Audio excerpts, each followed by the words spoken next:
OMG, nandito ang Fair Lady Maharlika sa loob ng worth $2 billion dome sa Sphere Las Vegas.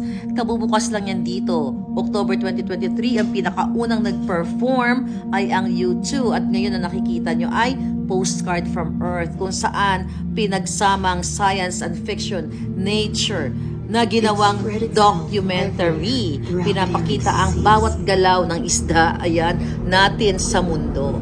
So, pag nandiyan ka sa loob, feeling mo nasa under the sea ka rin at lumalangoy kasama ang mga isda.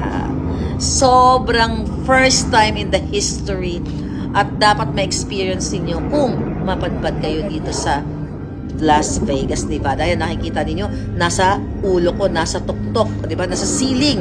Ayan, lumalangoy ang mga pating. Lumalangoy ang mga isda. Oh, talagang sobrang saya. Talagang gusto kong ulit-ulitin. Gusto kong bumalik-balik dyan. Pagbalik ko ng Vegas, mag-e-enjoy ulit ako dyan for sure. Kaya naman, you take the opportunity habang nandiyan kayo. Huwag niyong palalagpasin. Ayan, oh, grabe yung kalikasan. Sobra, ang dami-daming pinapakita dyan talaga na tungkol sa Earth na ating ginagalawan.